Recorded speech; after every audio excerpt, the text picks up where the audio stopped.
Bismillahirrahmanirrahim. Assalamualaikum warahmatullahi wabarakatuh. Berjumpa lagi dengan saya David Hendry.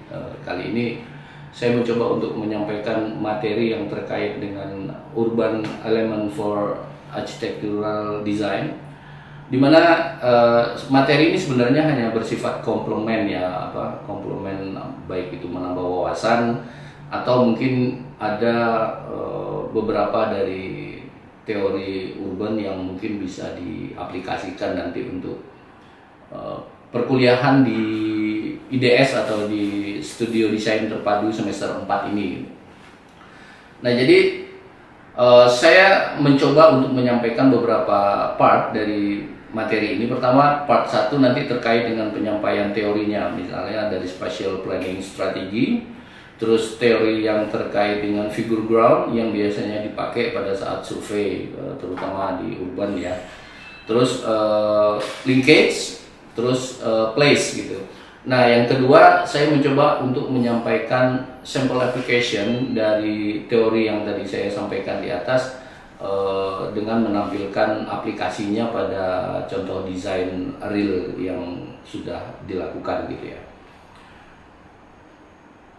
Nah, oke, kita masuk pada bagian yang pertama terkait dengan spatial planning strategi, di mana teori figure ground dengan menggunakan teori ini ya yang ada di sini. Ini teori sebenarnya sudah saya pilihkan dari teori urban design yang stepnya itu dekat untuk dimasukkan ke dalam desain arsitektural gitu ya. Pertama, figure ground teori, linkage dan place, di mana teori ini nanti menjadi alat kita untuk mendefinisikan spatial element to architectural design gitu. Nah, di mana tujuan dari desain ini nanti kita bisa memperkuat ya, maksudnya dari teori urban itu nanti kita akan perkuat ke dalam bentuk desain arsitekturalnya, bisa nanti kita transform elemen-elemen urbannya, atau misalnya kita bisa introduce itu menampilkan bentukan-bentukan yang baru dari hasil analisis dari alat teori tadi gitu ya.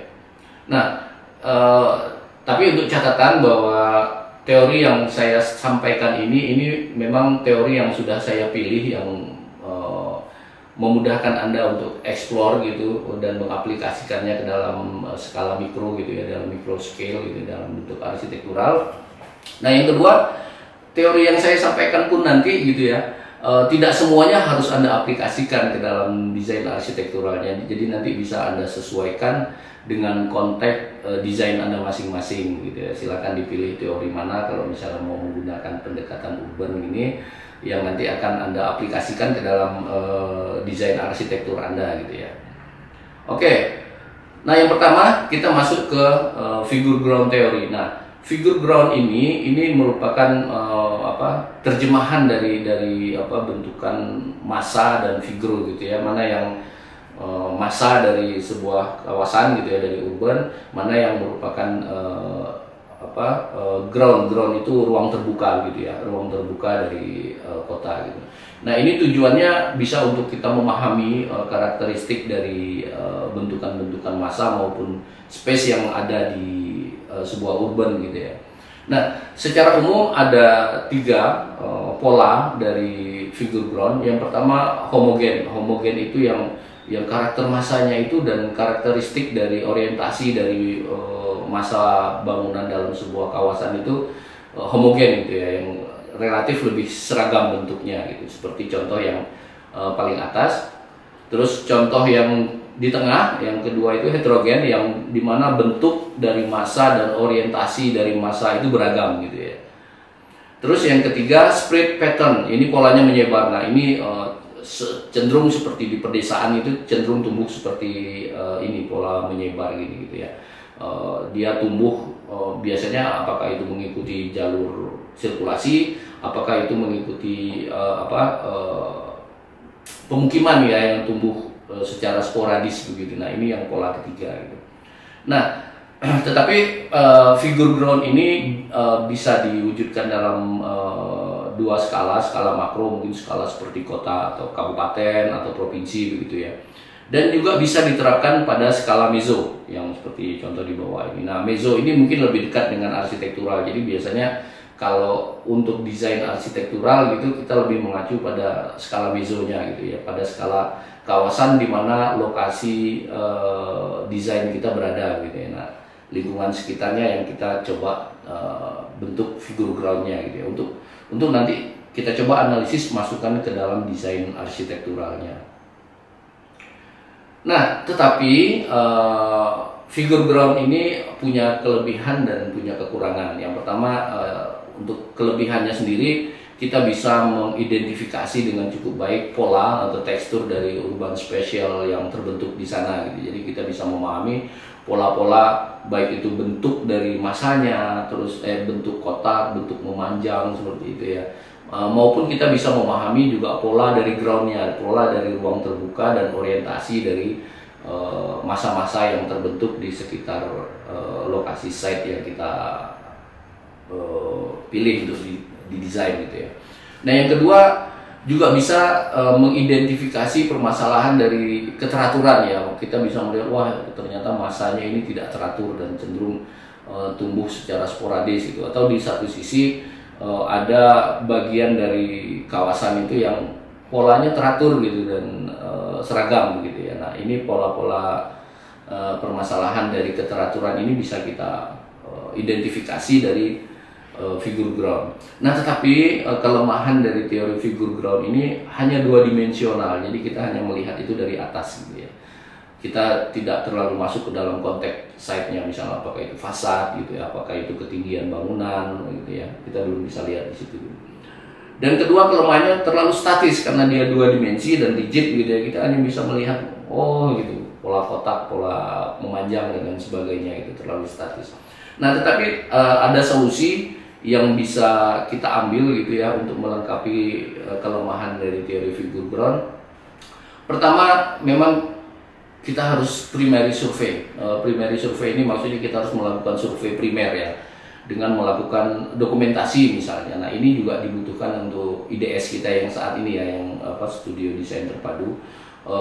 Survei primer ini sangat penting untuk kita mengidentifikasi atau merasakan feel dari site kita gitu ya. Nah, dengan kita mencoba melakukan dokumentasi atau survei primer, teori figur ground ini bisa menjadi lebih komplit ya. Ini bisa kita gunakan misalnya contohnya untuk kita mencoba menentukan form transformation. Jadi kita mencoba melakukan gubahan massa ya di awal. Nah, salah satu metode yang bisa kita lakukan untuk melakukan form transformation ini bisa dengan menggunakan figur ground ini ya, dengan kita melihat pola massa yang ada di sekitar kita gitu ya. Kita bisa melakukan form transformation. Tentu saja form transformation ini banyak cara ya, bisa dari arah sinar matahari, bisa dari angin ya. Kita melakukan transformasi massa, bisa dari kontur, bisa dari arah datang sirkulasi. Jadi banyak cara sebenarnya untuk kita melakukan form transformation. Salah satu caranya adalah dengan mempelajari figur ground ini. Jadi kita bisa mengambil bentukan-bentukan massa yang dominan di sekitar kita, terus kita coba transformasikan ke dalam gubahan massa di site yang kita desain. Itu bisa kita lakukan.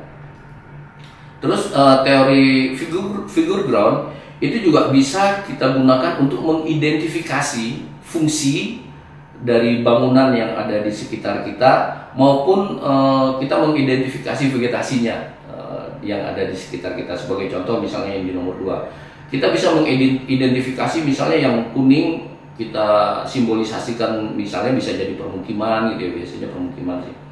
Terus merah misalnya kita identifikasikan sebagai area komersial misalnya.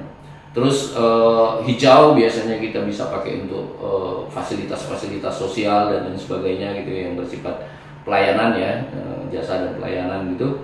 Terus kita juga bisa mengidentifikasi vegetasi, misalnya di sini ada vegetasi existing misalnya ya. Kita coba identifikasi vegetasi dengan menggunakan figur ground ini. Lokasinya di mana dan perletakan dari vegetasinya itu di mana. Syukur kalau kita bisa mengidentifikasi jenis pohon gitu ya. Terus nanti akan kita bisa gunakan sebagai analisis karakteristik pohonnya, apakah menyerap timbal dan lain sebagainya, itu bisa kita identifikasikan. Nah, figure ground juga bisa kita gunakan. Ini tadi misalnya tata vegetasi tadi bisa kita gunakan untuk menentukan landscaping gitu ya. Dimana landscaping di sini juga bisa merespon dari sirkulasi yang ada di sekitarnya, misalnya seperti contoh yang ada di sini gitu. Nah, jadi pola dari landscapingnya itu juga adaptasi dari bentukan yang ada di lingkungan sekitarnya gitu, sehingga terbentuk dari menjadi sebuah tata landscape yang itu beradaptasi atau integratif dengan lingkungan sekitarnya gitu. Nah, selain itu teori ini juga bisa kita pakai untuk menentukan fasad. Nah, ini kita mengidentifikasikan fasad seperti contoh yang di atas ini ya. Dari figure ground kita coba dokumentasikan pola atau langgam arsitektural atau bentukan dari fasad yang ada di sekitar site kita, atau elemen-elemen dari bangunan-bangunan yang ada di sekitar kita yang mungkin bisa jadi nanti akan kita adaptasi dalam desain kita gitu. Atau misalnya di sana kita bisa memahami pola perulangan dari fasadnya, misalnya kolonial, modern, kolonial, modern, dan tiba di site kita itu jatuhnya itu di pola apa. Nah, itu kita bisa adaptasi. Misalnya jatuh di pola kita pola modern, nah berarti langgam arsitektural yang akan kita coba adaptasi adalah langgam modern misalnya gitu. Begitu juga sebaliknya, misalnya jatuh site kita itu jatuhnya di bangunan kolonial, kita bisa mengadaptasi bentukan-bentukan dari kolonial. Nah, elemen-elemen apa dari kolonial yang akan kita adaptasi dari lingkungan? Ya kita coba analisis dari fasad ini gitu. Elemen apa yang dominan di sana yang terkait dengan langgam kolonial atau dari langgam bangunan modern gitu. Itu fasad. Dan juga kita bisa skyline gitu. Kita juga bisa mengamati skyline, misalnya seperti contoh di sini bahwa pola skyline yang ada di kawasan kita misalnya ya, ada satu di tengah yang menjadi monumental gitu, sehingga jatuh pada site kita mungkin kita mencoba mengadaptasi ketinggian bangunan itu sesuai dengan pola yang terbentuk di sisi kiri dan sisi kanan dari satu bangunan monumental ini gitu. Nah, itu bisa seperti itu. Atau seperti yang di bawah, contoh skyline yang di bawah gitu, bahwa di ujung dari kawasan yang ada di sekitar kita itu ada bangunan monumental yang membentuk gate gitu ya.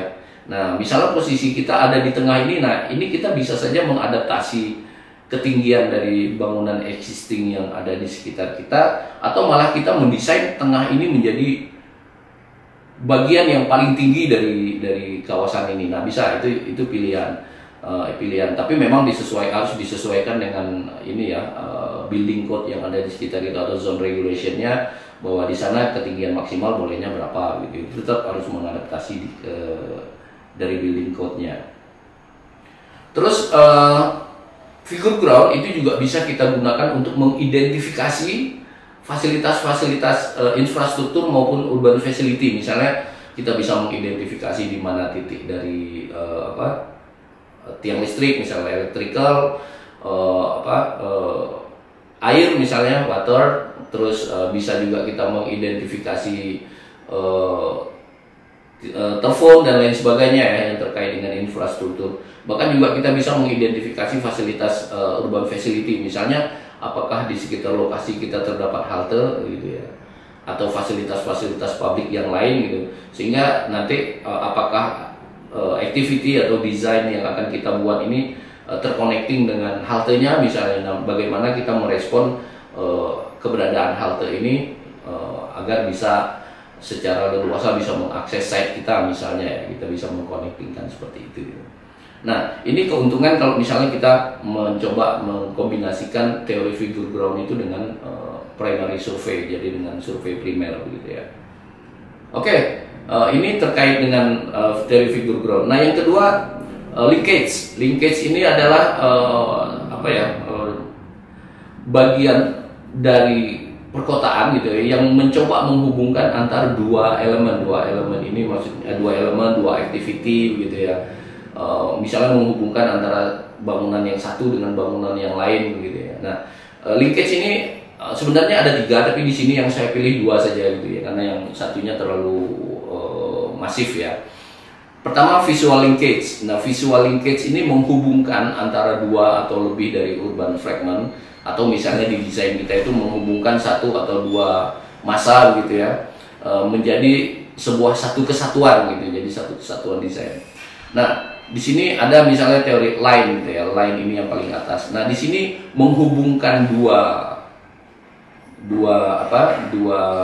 place, dua tempat atau dua massa gitu ya, menjadi satu massa, menjadi satu desain, maksudnya menjadi satu kesatuan desain gitu ya.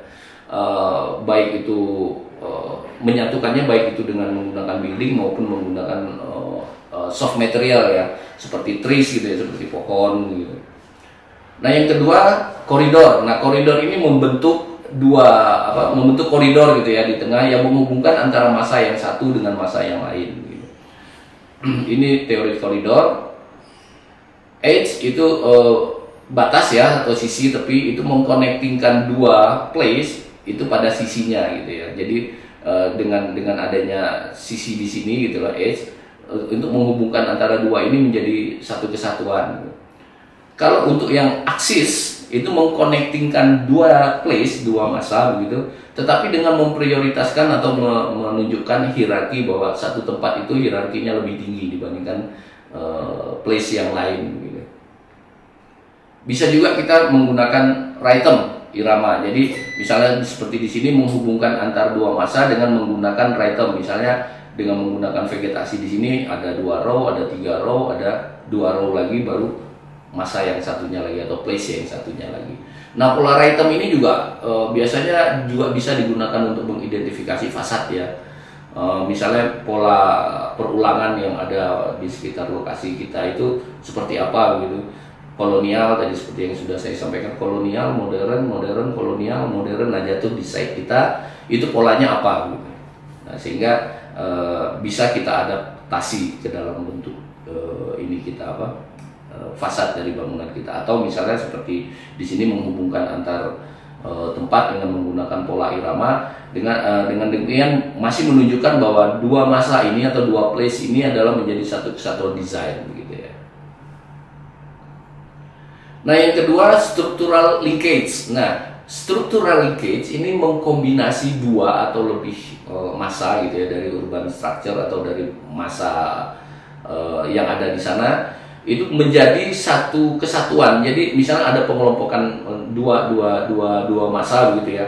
Nah, kita menambahkan sesuatu unsur yang ada di tengahnya gitu untuk menyatukan dua massa ini menjadi satu structural linkage gitu. Yang pertama, addition. Addition ini kita bisa mengadaptasi salah satu bentuk dari massa itu dengan meletakkan di zona antara dua massa ini, sehingga zona yang di tengah ini nanti bisa menjadi penghubung antara massa yang satu dengan massa yang satunya lagi gitu. Nah, ini dengan mencoba mengadaptasi salah satu sisi dari massa yang akan kita connectingkan gitu. Nah, yang kedua, connection. Connection ini lebih ke arah introduce new pattern. Jadi kita mencoba menambahkan satu unsur di tengah, tetapi kita mencoba menampilkan sebuah bentukan yang baru begitu ya. Tetapi berfungsi untuk menyatukan dua massa ini gitu. Tapi dia dalam bentuk suatu bentukan yang baru gitu. Kalau teori yang ketiga, kopi ini meneruskan dari dua sisinya. Jadi seperti ada massa di sini dengan pola figur dan groundnya seperti ini. Kita menambahkan elemen desain di sini dengan mengadaptasi bentuk dari dua sisi ini, sehingga akan terbentuk pola-pola yang selaras antara yang massa yang satu dengan massa yang satunya lagi. Gitu. Nah, keuntungan dari teori linkage ini penekanannya pada hubungan antar massa dan hubungan antar pergerakan ini gitu ya, antar pergerakan dari massanya ini di dalam sebuah urban design. Atau kalau dalam sebuah karya arsitektural itu kita bisa penekanannya pada relation antar bangunan kita dengan lingkungan, misalnya apakah itu dengan landscaping yang ada di site yang kita desain begitu ya. Terus, tapi ini juga ada kelemahan, teori linkage ini dia agak kurang penekanannya pada contextual definition. Misalnya karena ini lebih mengarah pada kesatuan kesatuan struktural, apakah itu massa maupun space-nya, sehingga kontekstual di sini kurang bisa diidentifikasi. Misalnya seperti tadi konteks lingkungannya, sarana prasarana, konteks fasad dan lain sebagainya. Nah, ini kurang teridentifikasi di sini. Tapi untuk menyatukan sebuah desain dalam suatu bentuk linkage hubungan massa dan ruang, ini linkage sangat baik gitu ya untuk kita gunakan. Nah, karena itu teori linkage ini harus kita lengkapi dengan teori yang ketiga, yaitu place gitu ya. Nah, place ini lebih mengarah kepada urban konteksnya. Misalnya seperti contoh di sini, kita bisa melakukan desain itu dalam satu bentuk yang kontekstual, atau misalnya kita menggunakan kontras sekalian gitu ya, tetapi dengan dasar analisis yang cukup baik ya. Misalnya kalau yang konteks ini kita perlu mengidentifikasi local wisdomnya, maksudnya existing formation yang ada di sana perlu kita identifikasi dengan cukup baik, sehingga nanti akan kita adaptasi lagi, apakah itu bentukan massanya gitu ya, apakah itu bentukan dari groundnya gitu ya, ruang terbukanya maksudnya ya. Atau malah sekalian nanti setelah kita identifikasi, kita mencoba untuk membuat desain yang kontras di sana gitu. Kita dengan bentukan-bentukan yang kontras untuk memberikan sebuah kreativitas gitu ya terhadap lingkungan yang ada di sekitar, agar tidak monoton di lokasi sekitar site kita, sehingga di site kita desain sesuatu yang beda, yang itu memberikan suatu space atau massa form yang interesting gitu ya, yang kreatif gitu. Nah, tetapi ini catatan bahwa urban context ini bisa kita lakukan terhadap natural context of site gitu ya. Kita misalnya bisa mencoba merekayasa kontur misalnya, nah itu bisa. Apakah kita cut atau kita fill misalnya, itu bisa kita lakukan gitu ya. Nah, ini bisa juga kita lakukan terhadap man-made feature, misalnya dari lingkungan sekitar yang sudah terbentuk itu apa, nah kita coba adaptasi gitu. Misalnya ada akses depan dari site kita memberikan pola akses menuju ke arah kita gitu, sehingga di site kita harus merespon akses yang ada di lingkungan sekitar kita ke dalam site kita. Nah, itu mungkin bisa kita lakukan. Nah, responnya tidak harus dalam bentuk akses juga ya, mungkin bisa kita dalam bentuk penataan vegetasi atau ruang terbuka yang merespon itu sebagai ending dari akses itu misalnya. Nah, itu bisa kita lakukan seperti itu. Terus urban konteks berikutnya adalah scale atau proportion. Nah, ini biasanya digunakan untuk mendesain jarak antar bangunan, ketinggiannya gitu ya. Ini bisa kita aplikasikan ke dalam membentuk sebuah space gitu ya. Nah, ketika kita berada di space itu, kita akan merasakan apakah desain yang mau kita buat ini dia bersifat intim. Kalau intim otomatis space-nya lebih dekat gitu ya. Atau kita mau membuat kenyamanan yang publik gitu ya, otomatis jaraknya itu lebih jauh gitu. Nah, scale and proportion ini juga bisa kita gunakan untuk mendesain landmark. Misalnya kita mau mendesain ada landmark di kawasan kita misalnya. Landmark itu ada dua ya, bisa landmark kota, bisa landmark kawasan. Landmark kawasan itu yang ada di site kita gitu. Nah, untuk mendesain landmark ini kita harus bisa menentukan dari titik mana sih target orang yang akan melihat ke arah landmark yang kita desain gitu. Atau kalau bangunan ya menentukan tinggi maksimal bangunan yang nyaman untuk diakses secara visual gitu ya.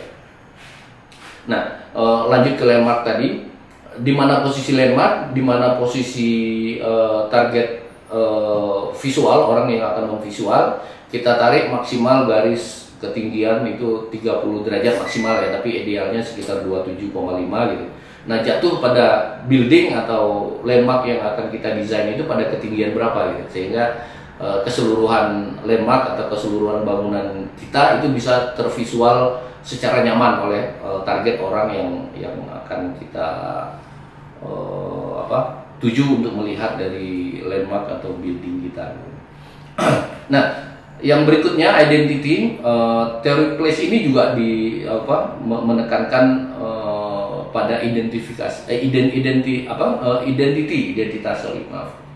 atau keunikan dari sebuah place gitu. Nah, jadi kita juga bisa mencoba mengamati fasad gitu ya, kita bisa mengamati langgam dari arsitekturalnya sendiri, kita bisa mengamati elemen dari fasad bangunan yang mempunyai karakter yang kuat di sana gitu ya.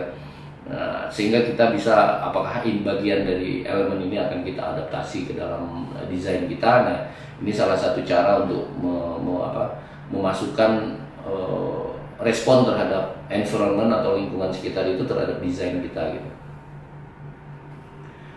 Urban context juga membahas masalah natural environment, apakah itu sunshine, windrows, view, vista gitu ya, temperatur atau humidity gitu, infrastruktur, noise, kontur dan lain sebagainya yang terkait dengan potensi-potensi alamiah ya, potensi nature. Nah, ini juga dibahas di dalam teori place.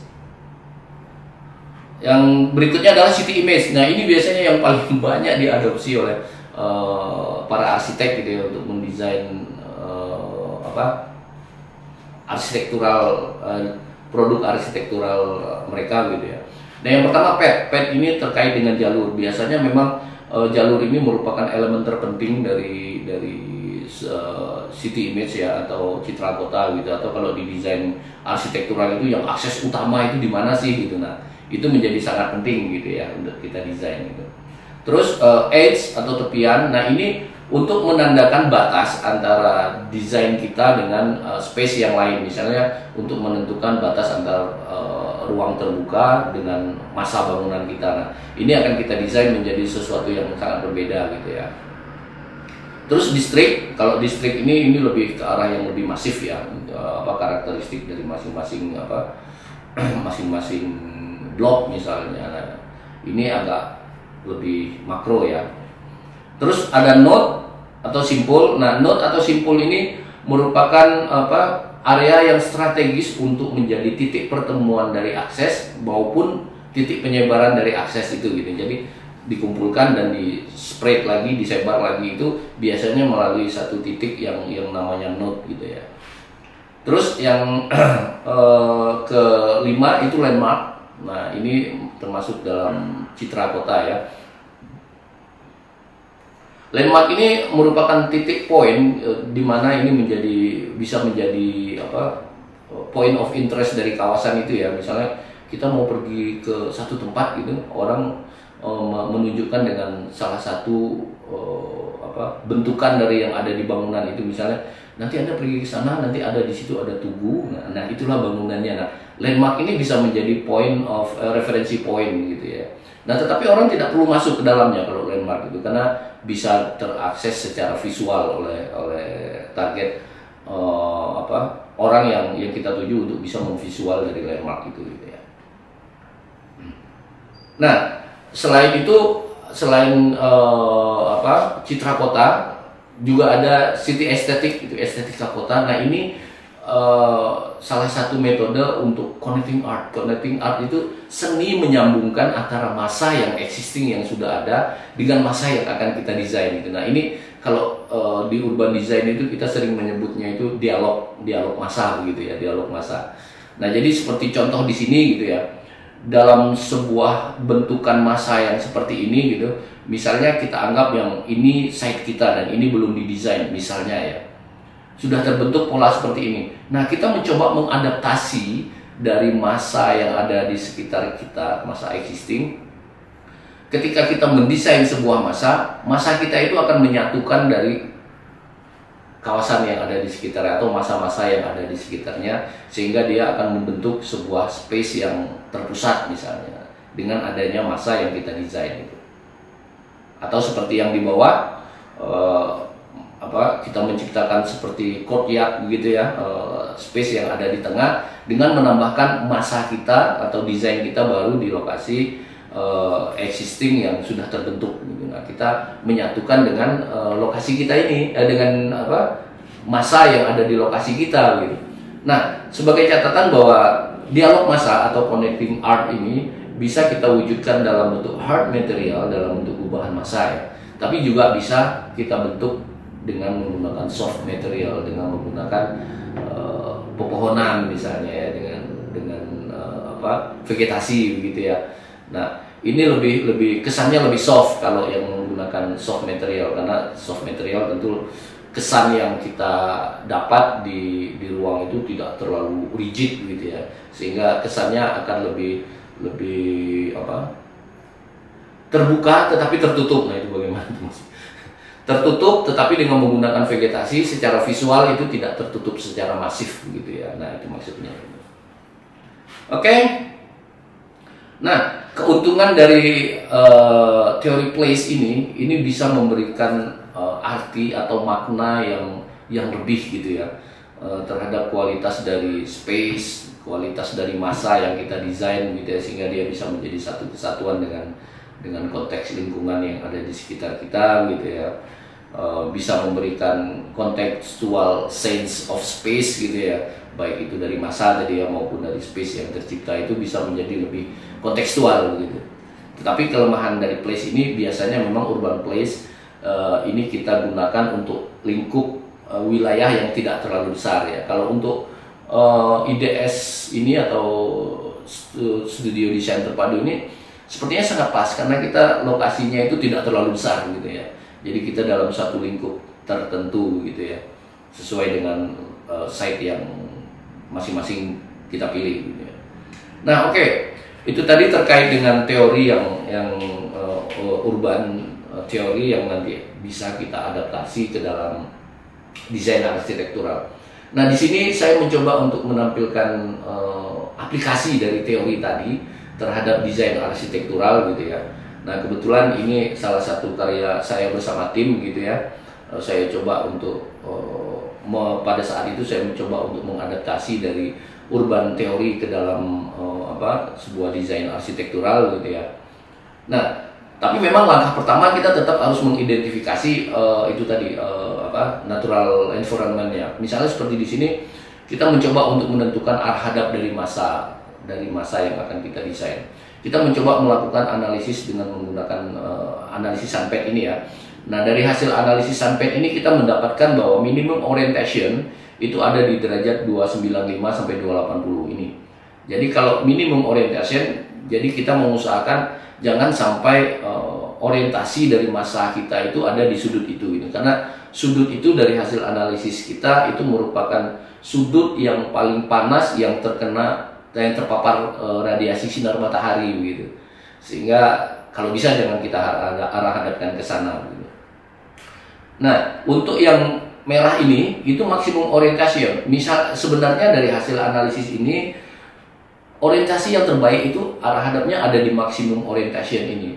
Tetapi ini tidak kita pilih untuk maksimum untuk orientasi dari desain kita, karena gitu ya. Dari sisi vista, nah nanti ada analisis vistanya, sudut ini kurang baik begitu. Terus dari sisi view kalau vista itu dari luar site ke dalam bangunan ya, ke dalam site. Kalau view itu dari dalam site keluar dari site kita. Nah, view-nya itu kebetulan pada sisi ini itu adalah sisi belakang dari pemukiman existing gitu. Sehingga di sana ada kamar mandi, ada tempat cuci dan lain sebagainya. Sehingga view di sana menjadi kurang menarik begitu. Sehingga di sini tidak kita pilih sebagai orientasi dari bangunan. Nah, optimum orientasi adalah ini yang kita pilih gitu. Karena di sana adalah vista dari site ini gitu ya. Dan dari sisi paparan sinar matahari bukan merupakan area sudut terpanas dari paparan sinar matahari. Nah, setelah itu kita mencoba juga melakukan identifikasi karakteristik dari kegiatan yang ada di situ gitu ya. Kita menentukan luasan minimal standar berapa begitu ya. Ini nanti akan berguna untuk kita mencoba mendefinisikan building code dari site yang kita punya begitu ya. Apakah fasilitas yang dibutuhkan itu sudah sesuai dengan maksimal KDB yang diperbolehkan di lokasi kita, atau KLB gitu ya, bisa kita naikkan ke atas sesuai dengan koefisien dari lantai bangunan yang ada di site itu. Ini masih lanjut yang tadi gitu ya. Nah setelah itu kita mencoba menganalisis hubungan ruang yang mana ruang yang harus berdekatan, mana ruang yang harus tidak berdekatan gitu ya. Nah dari hasil analisis ini kita mencoba untuk menzoningkan dari lokasi site kita gitu ya. Di sini kita mencoba membagi menjadi misalnya di sini 3 ya gitu ya. Public zone, semi public zone, private zone. Nah ini kita bagi seperti ini karena ada beberapa karakteristik dari misalnya seperti private zone sesuai dengan fungsi ini sebagai pembenihan gitu ya, itu harus diminimalisir dari visitor itu dari pengunjung maksudnya ya. Sehingga getaran-getaran dari langkah kaki dari visitor ini kalau terlalu banyak itu menyebabkan tingkat fertilitas dari pembenihan ini menjadi berkurang gitu ya. Sehingga pada saat desain kita memang meminimalisir private zone ini untuk diakses oleh pengunjung yang ada di sana gitu. Nah, dari hasil pembagian zone tadi kita mencoba memasukkan teori dari urban design gitu ya. Yang di sini kebetulan kita pakainya yang city image gitu ya. Pertama di sini ya linkage didesain sebagai pad. Nah ini, jadi kalau Anda lihat garis yang merah besar ini, nah ini menjadi padnya, menjadi jalur utama dari akses di seluruh kawasan yang kita desain ini gitu ya. Nah di mana pad ini kita jadikan sebagai linkage dan itu menyatukan seluruh kawasan ini menjadi satu kesatuan akses gitu. Nah jadi akses utamanya ada di pad ini gitu. Nah yang kedua kita membagi node, kita mau masuk node di sini membaginya berdasarkan zoning tadi. Misalnya di sini ada 3 node ya yang kita gunakan. Pertama ini node yang ada pada area publik. Nah ini biasanya memang digunakan sebagai gate gitu ya. Nah di node yang kedua ini kita jadikan untuk area pembatas gitu ya, antara zona publik dan semi public, semi private tadi ya. Nah pada zona publik karena ini site-nya kecil, ini kita mengusahakan untuk tidak terjadi terlalu banyak cross circulation gitu, sehingga kita membedakan bahwa area publik ini area yang tetap bisa diakses oleh kendaraan, sementara yang semi public gitu, itu sudah tidak bisa lagi diakses oleh kendaraan gitu ya. Sehingga yang bisa mengakses ke sana adalah pedestrian gitu, pejalan kaki gitu ya. Sehingga kita membatasi dengan node. Nah, kenapa node juga diletakkan di sini? Karena dari keterbatasan site untuk memasukkan kendaraan dan mereka langsung berputar langsung itu sulit, karena secara standarisasi ruang itu untuk area putar di sana tidak mencukupi, sehingga kita mendesain node itu sebagai area untuk akses kendaraan keluar dari site kita. Nah, sementara untuk yang ketiga ini adalah fungsi utama dari kawasan ini, yang itu membatasi antara zona semi private yang tadi bisa dikunjungi oleh visitor dengan area private yang untuk pembenihan tadi, sehingga di situ menjadi pembatas, visitor tidak bisa lagi mengakses ke area private-nya. Nah ini yang ketiga untuk node yang kedua tadi ya di sini. Nah di sini selain dia berfungsi sebagai akses untuk memutar dari kendaraan, nah di sini juga didesain adanya sculpture di situ. Nah ini berfungsi sebagai regional landmark gitu ya. Terus yang keempat, pad ini tadi yang kita desain sebagai visual linkage gitu ya. Nah karena kita menginginkan ada tidak terjadi cross circulation di situ, kita mendesain jalur pedestrian sendiri gitu. Nah sehingga jalur pedestrian ini kita desain seperti ini gitu ya. Ini sebagai aksentuasi dari pad tadi yang berbentuk statis, hanya membelah site itu menjadi 2 bagian gitu ya. Terus kita desain ada accentuation di sini, jadi aksentuasi untuk menjadi pemecah dari kekakuan dari padnya ini gitu. Dimana jalur pedestrian ini menghubungkan antara luar site bagi pejalan kaki gitu ya untuk masuk ke dalam sampai menuju ke fasilitas utama dari site ini. Nah, selain itu jalur pedestrian ini juga berguna untuk area untuk transportasi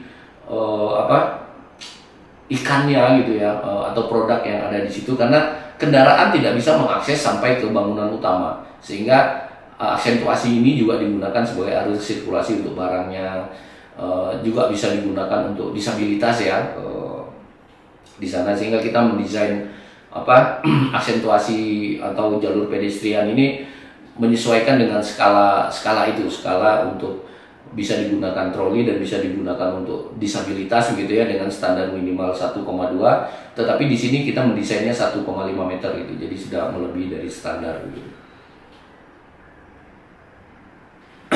Nah, yang kelima, pada bangunan utama didesain 2 lantai begitu ya, karena sesuai dengan KLB-nya masih diperbolehkan untuk 2 lantai di zona ini gitu ya. Nah, kenapa kita desain menjadi 2 lantai? Karena untuk memaksimalkan potensi view itu ada di zona belakang, zona private sini, yang itu ada sawah-sawah berterap juga ya, dan di belakangnya ada perbukitan gitu. Nah, ini kita desain view ini sayang kalau tidak bisa diakses oleh visitor gitu ya, sehingga kita coba desain tetap bisa mengakses view, tetapi dengan syarat bahwa visitor itu tetap tidak bisa mengakses pada zona belakang, sehingga ini kita desain menjadi 2 lantai, dan di lantai kedua itu kita desain sebagai restoran gitu ya, sehingga orang bisa beli ikan di sana, masak di sana, terus makan di atas sambil menikmati view yang ada di lokasi itu gitu. Tetapi tidak bisa menyentuh zona private gitu ya, maksudnya tidak bisa mengakses langsung masuk ke dalam zona private-nya gitu.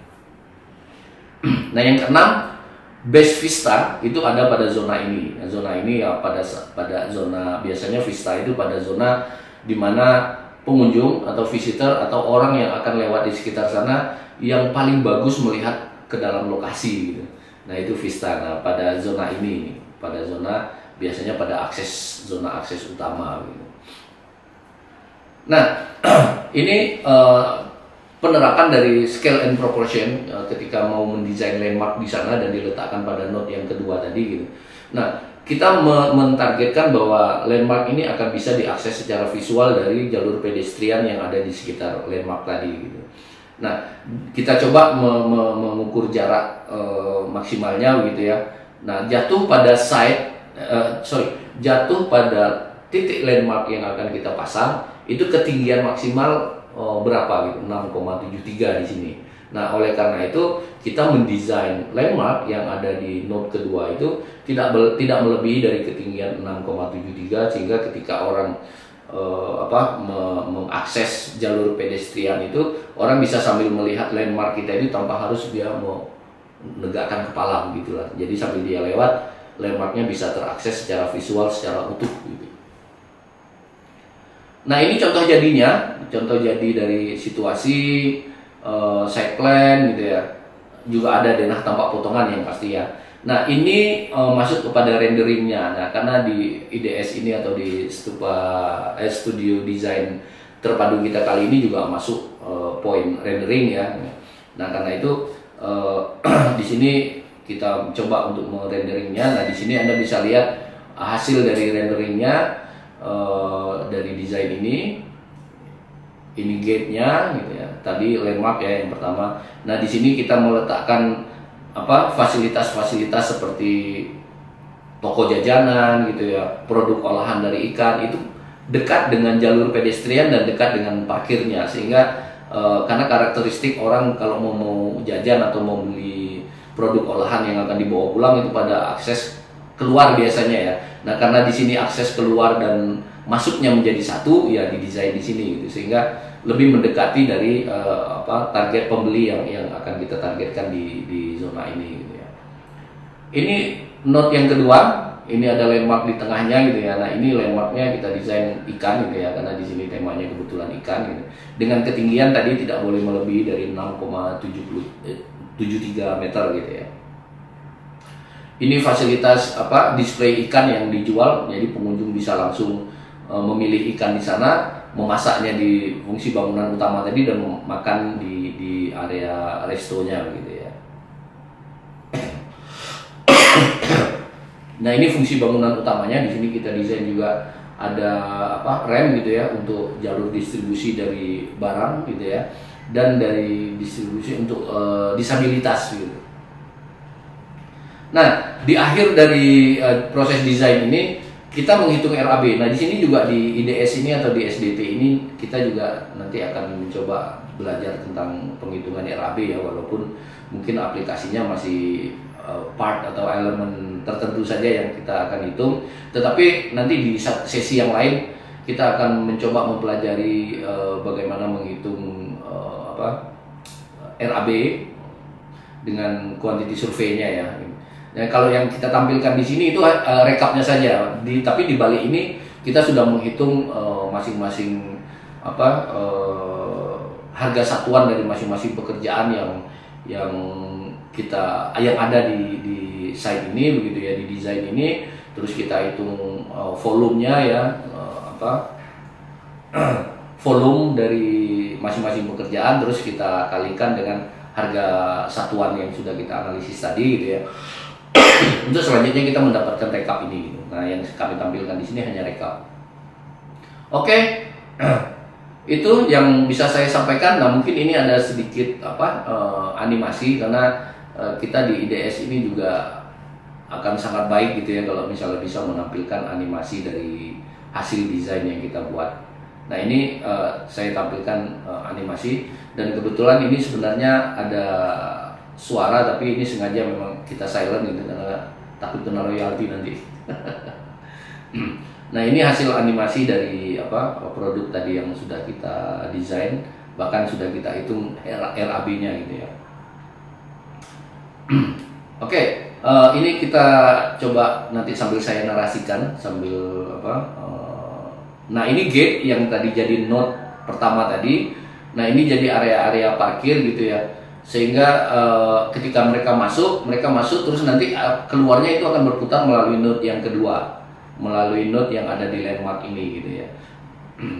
Nah karena keterbatasan ketika kita mau parkir di sini dan mereka langsung putar balik di zona parkir, itu kita kesulitan, space-nya tidak mencukupi. Nah karena itu kita putar melalui landmark yang ada di sini. Nah ini landmark tadi yang ketinggiannya tidak boleh lebih dari 6,73 tadi ya.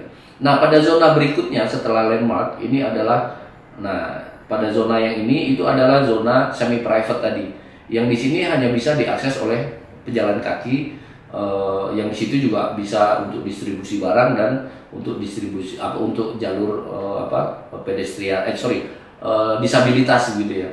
Nah ini contoh dari tadi itu dari display ikan. Nah ini contoh-contoh dari lokasi produk olahan. Nah ini kita desain ada rest area di sini gitu ya, kalau mereka mau sambil santai-santai. Nah ini aksentuasi tadi kita desain aksentuasi di situ. Nah ini akses untuk menuju ke bangunan utama. Ini untuk yang non difabel bisa lewat sini, tapi yang disabilitas bisa lewat sana ya. Nah ini yang bangunan utamanya, fasilitas pelayanan itu ada di lantai 1 gitu. Nah ini ada RAM disabilitas dan distribusi barang. Nah ini yang terkait dengan fasilitas-fasilitas pelayanan ya, misalnya perkantoran, penyiangan ikan dan lain sebagainya gitu ya, area packing, gudang gitu. Itu kita lebih dekatkan dengan zona private tadi, sehingga memudahkan untuk apakah itu memasukkan untuk penyimpanannya gitu ya. Nah ini di lantai 2 restoran tadi. Jadi ini memang sengaja didesain agar bisa mengakses ke view yang terbaik dari site ini gitu. Tetapi pengunjung itu tidak bisa akses langsung menuju ke zona private tadi gitu ya. Sehingga kita naikkan ke atas. Jadi visual view-nya bisa terakses secara visual, tetapi tidak bisa diakses secara fisik ke zona private-nya gitu. Nah di sini ada ruang pertemuan. Ruang pertemuan ini kita maksudkan orang bisa sewa ruang pertemuannya, bisa sekalian disediakan makan ikannya di sana gitu, sambil melihat view dari sekitar site ini yang sangat baik begitu di zona belakangnya gitu. Di sini kita juga menggunakan skylight begitu ya, untuk memasukkan cahaya pada zona restoran tadi. Nah ini pada zona zona private-nya ini berupa kolam-kolam ya, karena di sini temanya adalah pemedihan ikan gitu ya. Dan karakteristik penempatan dari pergola-pergola ini juga disesuaikan dengan karakter dari budidaya ikan. Biasanya mereka memanen itu pada outlet dari airnya, sehingga pergola itu diletakkan pada titik-titik outlet dari masing-masing kolam gitu ya. Karena biasanya mereka panen, masukkan ke plastik, terus ditaruh dulu di situ, nanti sudah selesai baru dibawa semua gitu. Oke, demikian tambahan materi dari saya gitu.